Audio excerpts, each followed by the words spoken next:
সর্বোপরি এই প্রতিষ্ঠান ভালোভাবে চালানোর জন্য এই প্রতিষ্ঠানের যে সকল স্টাফ আছেন, যে সকল শিক্ষক শিক্ষিকা মন্ডলী আছেন, আমি এটা করতে চাই। দাখিল মাদ্রাসার সভাপতি, পার্কিদুল কলেজের সভাপতি, পার্কিদুল মাধ্যমিক বিদ্যালয়ের সভাপতি, প্রত্যেকটা জায়গায় একই কথা। ইতিপূর্বে বিগত আওয়ামী লীগের সময়ে দেখেছি অনেক আপনার আওয়ামী লীগের সমর্থিত শিক্ষা প্রতিষ্ঠানে ভালোভাবে চাকরি করে না, প্রিন্সিপালকে হুমকি দেয়, আপনার প্রতিষ্ঠান প্রধানকে একটা যদি ঝড়দার হুমকি দেয় তাহলে ওই প্রতিষ্ঠানকে ঠিকভাবে চলতে পারে? এটা কি উচিত? কারণ আপনার আমার কলেজের প্রিন্সিপালকে অধ্যক্ষ মহোদয়কে কলেজের একদম তৃতীয় শ্রেণীর কর্মচারী হুমকি দিয়ে আপনি কীভাবে চাকরি করতে গেলেন? এই সরকার বলেন, এটা আমাদের কাম্য, এটা আমরা কামনা করি। প্রতিষ্ঠান প্রধান, এটা অধ্যক্ষ হোক, হেডমাস্টার হোক, আমার সুপার হোক, মাদ্রাসার ক্ষেত্রে আপনারা সুপার সাহেবকে সহযোগিতা করেন। হ্যাঁ, সুপারেরও ভুল ভ্রান্তি হইতে পারে না তা না, প্রতিষ্ঠান প্রধানের ভুল ভ্রান্তি হইলে অন্যান্য শিক্ষক মন্ডলী আছে, আপনারা বসে নিজেদের মধ্যে বসে, এটা আপনাদের একটা সংসার, এটা তো আপনাদের একটা সংসার, আপনারা বসে আলোচনা করবেন যে স্যার এটা সমস্যা হলো, এটা আপনার কারণে কষ্ট পাইছি, এটা আপনার বলা উচিত হয় না, এটা বলবেন না। তারপরে না হলে আমি আছি, যতদিন আমি সভাপতি আছি এই প্রতিষ্ঠানে আমাকে ডাকবেন, ইনশাল্লাহ আমি আপনাদের পাশে থেকে সহযোগিতা করবো। কিন্তু অন্যার্থক অন্যায়ভাবে প্রতিষ্ঠানের পরিবেশটাকেও নষ্ট করবেন না। আর এইটাকেও যদি করার চেষ্টা করেন, সেটা যদি সত্য প্রমাণিত হয়, সে সুপার হোক, একটা সহকারী শিক্ষক হোক, অভিভাবক মানে আমাদের শিক্ষক প্রতিনিধি হোক, আর একটা আপনারা সহকারী শিক্ষক হোক, তার বিরুদ্ধে অবশ্যই যদি আইনানুগ ব্যবস্থা নেওয়া প্রতিষ্ঠানের পক্ষ থেকে আমরা কিন্তু সেটা নিতে বাধ্য হব। এটা আপনাদের শিক্ষক মণ্ডলী এবং যারা এখানে স্টাফ আছেন, এই প্রতিষ্ঠানের সাথে যারা সম্পৃক্ত আছেন, এটা অবশ্যই এই শৃঙ্খলার জন্য, প্রতিষ্ঠানের শিক্ষার মান রাখার জন্য, প্রতিষ্ঠান ভালোভাবে এগিয়ে নেওয়ার জন্য আপনারা এই বিষয়গুলো সতর্ক থাকবেন। কে কোন মনা, কে কোন দল করেন, কার সমর্থককে, সেই জায়গাটা এটা নাই, এটা এই প্রতিষ্ঠানের বাইরে, এটা শিক্ষার জায়গা। আপনারা সবাই ছাত্রছাত্রী কীভাবে আপনাদের থেকে ভালো পরামর্শ পাচ্ছে, ভালো আপনাদের থেকে উপদেশ পাচ্ছেন, আপনারা কীভাবে ভালোভাবে পড়াশোনা করাচ্ছেন, এইটার জায়গায়, এটা রাজনৈতিক জায়গা না, এটা অন্য কোনো ঝগড়াঝাটির জায়গা। আমরা বহু মানুষের হয়, বিভিন্ন মত পার্থক্য হয়, সেগুলি যদি হয়ে থাকে নিজেরা বসে সমাধান করেন। কিন্তু এমন কোনো আচরণ করবেন না আপনার সুপার মহোদয়ের সাথে, কিংবা আপনারা নিজেদের শিক্ষক মণ্ডলীর মধ্যে, যেটার জন্য কেউ বিপদের সম্মুখীন হয়। আজ পর্যন্ত আমি বিশেষ করে কোনো দিন কারোর মানে অন্যায়ভাবে কারো ক্ষতি করার চেষ্টা করি নাই, করবো না ইনশাআল্লাহ। কিন্তু আপনারা কেউ কোনো দিন এরকম কাজ করবেন না যেটার জন্য প্রতিষ্ঠানের পক্ষ থেকে তার বিরুদ্ধে ব্যবস্থা নিতে হয়, সেই শিক্ষকের বিরুদ্ধে ব্যবস্থা নিতে হয়, কিংবা কোনো প্রতিষ্ঠানে চাকরি করেন শ্রেণী হোক, তৃতীয় শ্রেণী হোক, তাদের বিরুদ্ধে ব্যবস্থা নিতে হয়। এইটা আপনারা সবসময় মাথায় রাখবেন। আর এই সৎ এবং সততার সাথে পথ চলছে জন্যই তো বিগত আওয়ামী লীগের সময় দুইবার আপনারা আমাকে চেয়ারম্যান বানিয়েছেন, এই মাস্টারের জন্য আমার চেয়ারম্যান বানিয়েছেন, তাই না? তো আলহামদুলিল্লাহ আল্লাহ যথেষ্ট ভালো রাখছেন। আপনারা ভালো থাকেন, আশা করি আপনারা সবাই মিলেমিশে থাকেন, এটা আমি কামনা করি। এবং আগামী দিনে আপনারা ভালোভাবে প্রতিষ্ঠানের আরও শিক্ষার মান উন্নয়নের জন্য ভালোভাবে শ্রম দেবেন, কাজ করবেন, আগামী দিনে আরও ভালো রেজাল্ট করবেন এই শিক্ষক মণ্ডলীরা, বাচ্চাদের ভালোভাবে পড়াশোনা করে, এটা আমি আশা করি। এবং আগামী দিনে এবার পাশ করছে কয়টা বছর বসে 16 জন পাশ করছে, 10 জন ফেল করছে। আগামী দিনে ধরেন আমি 26 জন হোক আর 20 জন হোক, সেটাই শিক্ষক মন্ডলী সবাই আছেন। আগামী দিনে এসএসসি দাখিল পরীক্ষা দিবে কারা? দাখিল পরীক্ষা দিবে কারা? দাঁড়াও তো সবাই, দাখিল টেনে আসো, দাঁড়াও, দশম শ্রেণীতে যারা আসো ছেলে মেয়ে দাঁড়াও, দশম শ্রেণীগুলো একটু দাঁড়াও, এই কয়জন আরো আছে। এখন আগামী দিনে তোমাদেরকে বাবা মা পড়াশোনা করাচ্ছেন মানুষের মতো মানুষ করার জন্য, তো মেয়েরা আজকে তোমাদেরকে বিয়ে দেওয়ার জন্য শুধু পড়াশোনা করাচ্ছে? হ্যাঁ, তোমরা একটা মানুষের মতো মানুষের গড়ে ওঠো, তোমার দেশ ও জাতির কল্যাণে কাজ করো। সবচেয়ে বড় কথা, ভালো রেজাল্ট করলে তোমরা সবচেয়ে বড় উপকৃত হবে, তুমি, তোমার পরিবার, তারপরে দেশ ও জাতি তোমাদের থেকে কিছু আশা করে, তাই না? ছেলেরা তোমরা ফেল করার আশা করো আগামী দিনে, না ভালো রেজাল্ট করার আশা করো? হ্যাঁ, জোরে বলো, ভালো রেজাল্টের আশা করো। এবার 10 জন ফেল করছে, আগামী দিনে তোমরা যারা পরীক্ষা দিবা, আমি যেন শুনতে চাই একজনও রকমপুর দাখিল মাদ্রাসা থেকে ফেল করবে না ইনশাল্লাহ। হ্যাঁ, জোরে বলো, এরকম আমাদের ইনশাআল্লাহ সেইভাবে পড়াশোনা করবা তো মেয়েরা সবাই যেন ভালোভাবে পড়াশোনা করবা, পাশ করবা, ভালো রেজাল্ট করবা, সেইটা তোমাদের থেকে চাই।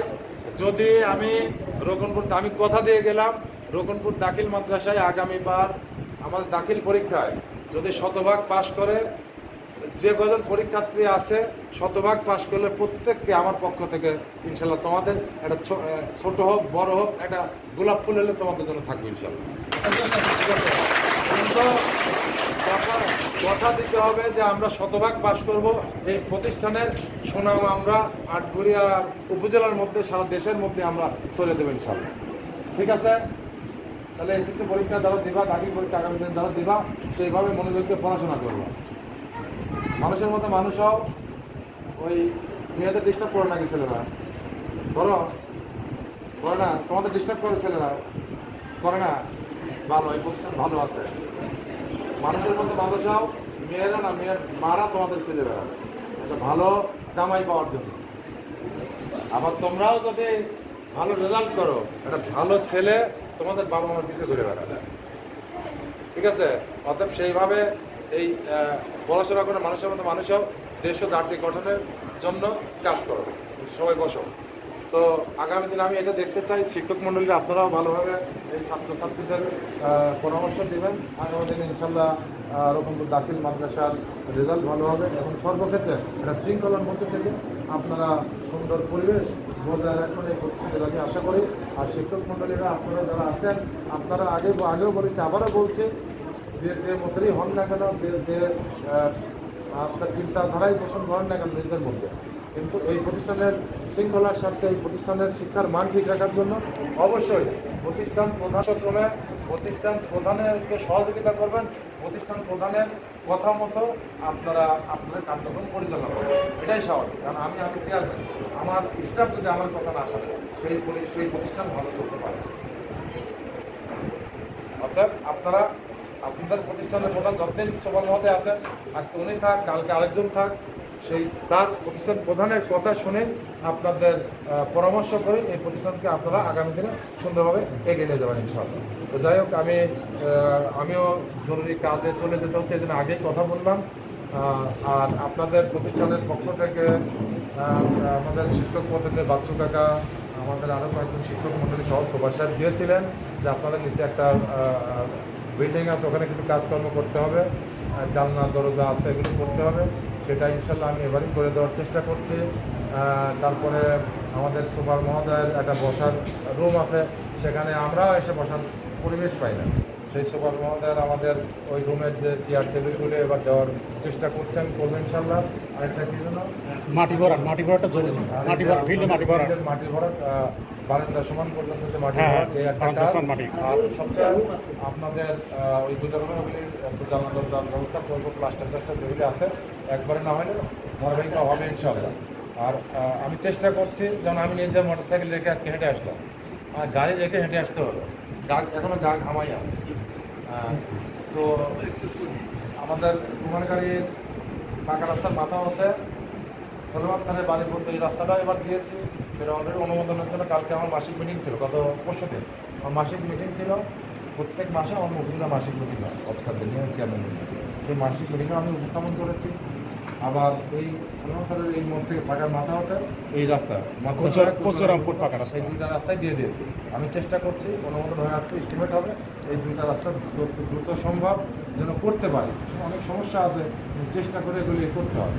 আমার দিয়ে দেওয়া হয়েছে, এবার চেষ্টা করছি ইনশাল্লাহ এই রাস্তা যেটা যদি করতে পারি তাহলে রোপণপুরবাসী অন্তত যে একটা দীর্ঘদিনের দুর্দশা আপনারা এখান থেকে আপনারা দূর হবে ইনশাল্লাহ।